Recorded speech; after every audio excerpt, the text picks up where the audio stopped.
Ganda yung naging resulta ng ating ginawang technique. Yung paglalagay po natin ng calcitril, wokosin mat. Ganon din yung ating nilagay na triplicatorse. Mainam sana kung medyo dinamihan po natin. Ang nailagay lang po natin dito ay isang bag.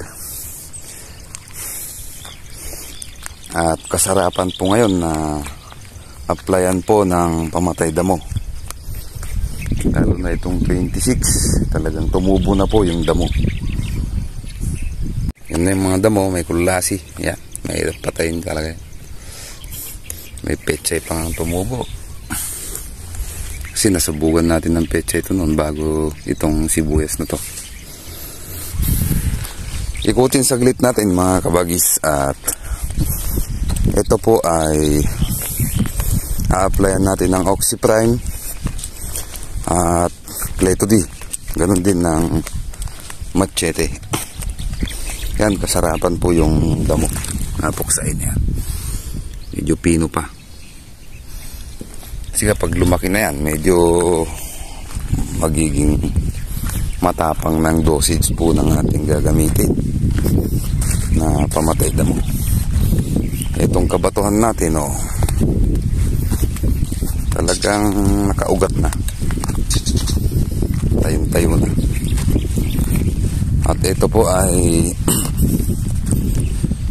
papapulutan natin sa susunod na mga araw pagka natapos natin yung trabaho natin dun sa may kamatis po natin. At ganun din, kung na papa-scrap po natin yung ibang mga sidewalk dyan. Patanggal natin yung mga bato-bato nakaibabaw, yung mga bumabara dyan sa sidewalk, kaya nyan. Maganda po, maganda yung arangkada ng ating sibuyas. Makikita nyo po ito sa actual, masisiyan kayo pagka nakita nyo sa aktualan to. Kasi nga po sa picture, sa video, ayan yan, hindi nyo masyadong kita. At ayan, kailangan na ng tubig, lalo na itong tanim natin ng 26. Siguro po yung ating patutubigan bukas po ng gabi, ados ng gabi, is eto. Simpleng kon lang, hindi natin bababa din. Katapos siguro mag-iitsa na tayo ng konting urea. Kasi may pasunong po kasi yan. Ayan, yung mga pataba dumikit na po at naambunan kahapon. Pag nag-ugat yan, yung sistema po ng pataba, talab ng pataba ay pasok na pasok sa ating sibuyas. Yan po, tayo na po. Pag natubigan yan, talaga makikita natin yung kanyang pagtayo. Tatayo ng maigi yan. Sprayan na po natin lahat to. Kakayanin po ng ating rechargeable. Ayun, kailangan tabasin po natin itong mga kwan sa paligid para magpantay po yung basa.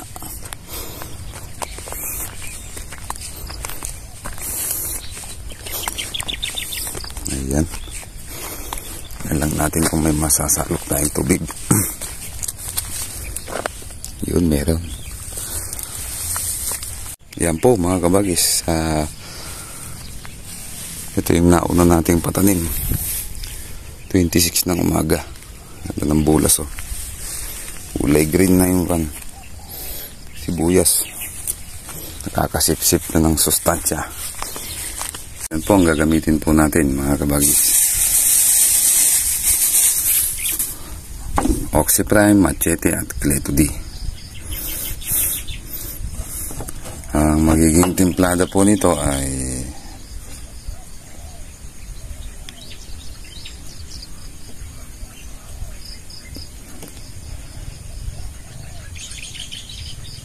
gagawin po nating 4 na kutsara.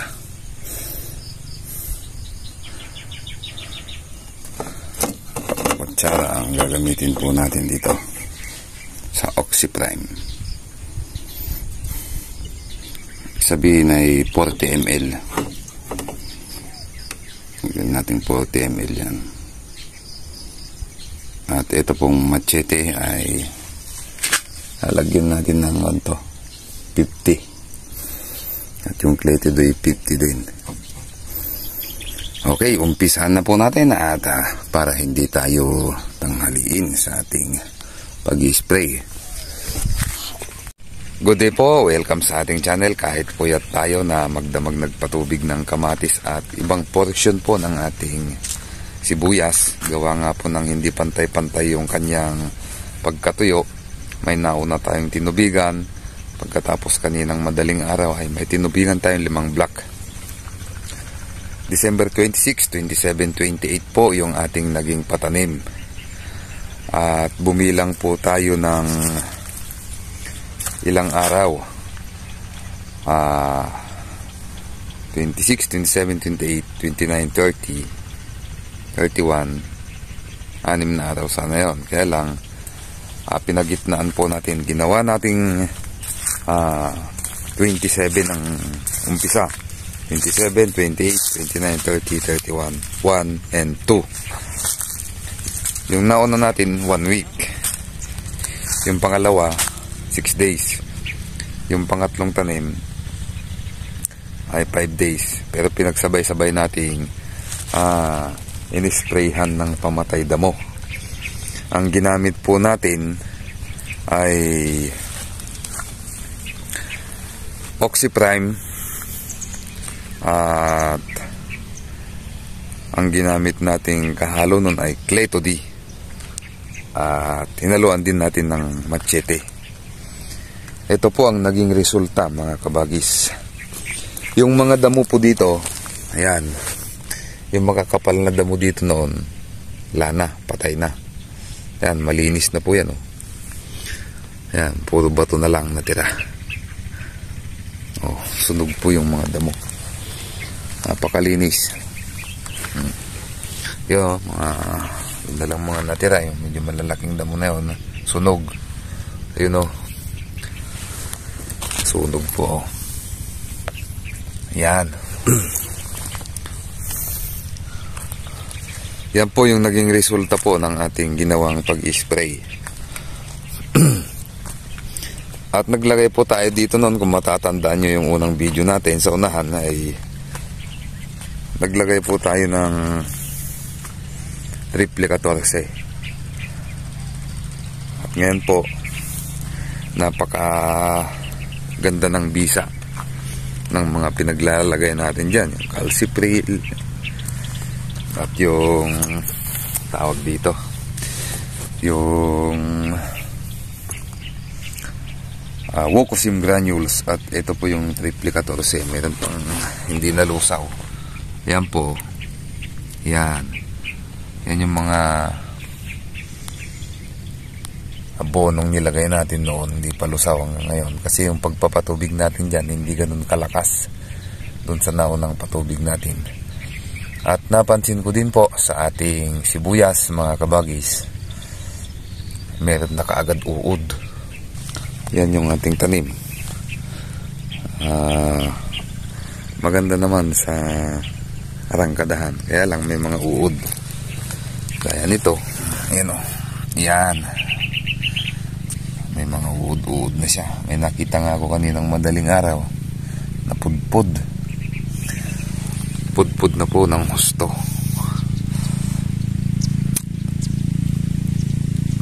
Kaya nga sabi ko sa inyo, mahirap mag-alaga ng sibuyas ngayon.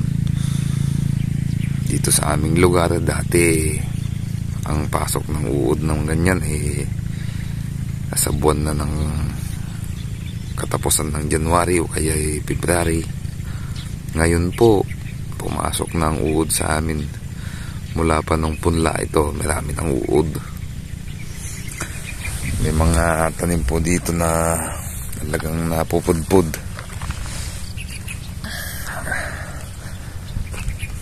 Ang gamit po nating lason mamaya pang uod ay Bropreya. At hanggang ngayon naghahanap pa rin tayo ng magandang pang alternate. Kasi kung panay Bropreya baka ma-immune naman. Buti kung mapapatay niya kaagad. Pero nung mga nakaraang taon, yun naman po ang ginamit natin. Malinis naman yung kinalabasan ng ating sibuyas. Maganda. Ito'y kakargahan na po natin ng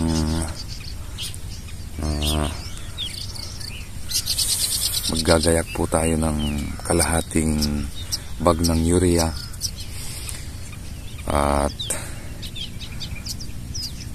2.5 bag ng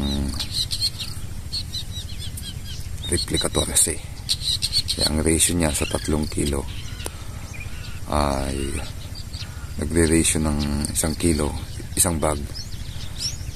5 beses po tayo maglalagay ng pataba o kaya hanggang 6 na beses. Kaya ang magagamit po nating pataba po dito mga kabagis sa 3 kilo, kung 3, 15, kung magdadagdag pa tayo abutin ng 18 bag. Kasi nga po lagi kaming nagtutubig po dito pagitan 3 araw, 3-4 na araw, ganun po ang patubig po namin. Kaya mabilis na maanod yung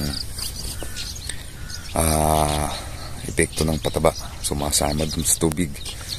Kaya palagi po kaming abono po dito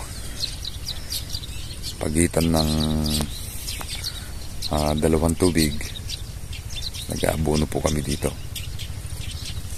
Bali 8 to 10 days ang interval po ng pag-aabono po namin.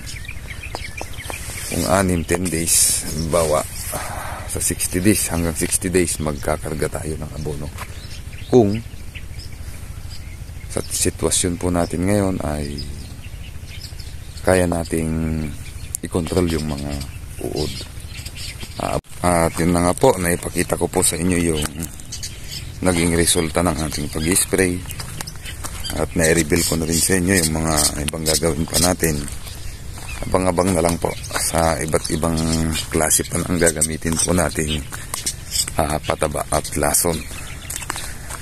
Pasensya na po kayo kung minsan hindi ko nasasagot yung inyong mga katanungan. Hindi lahat. Kasi sabi ko nga, may time na talagang lobat ako. Sumasagad ako sa puyat. At kailangan din nating matulog. May mga inaalagaan pa tayong ibang mga hayop naasikaso po natin. Ito po yung tinubigan natin kaninang madaling araw, yung 5 block na yan. Yan, 1, 2, 3, 4, 5. Ayan po, nalililiman. Yan, at kailangan po nating tanggalin yan. Tatanggalin po natin yan para hindi po makapanira sa ating pananim. Maski yung kamatsili, tatanggalin din natin yan. Nakakalilim. O ayan o. Pasabihin nyo namang doon lang malinis o. Walang kadamo-damo yan. O. Puro sibuyas lang yan o puksa lahat ng damo. O. Dito nun makapal yung damo. Yan ang puksa. Napakaganda lang pagkaka-spray. Umubos tayo dito ng, kaya kung magkamali ay 7 karga dun sa rechargeable po natin na 20 liters. Ayan. At abangan nyo po yung ating mga iba pang gagawin sa ating mga pag-aalaga sa ating sibuyas. Good day po sa ating lahat. Happy New Year at sana ay maging maayos yung ating mga sibuyas.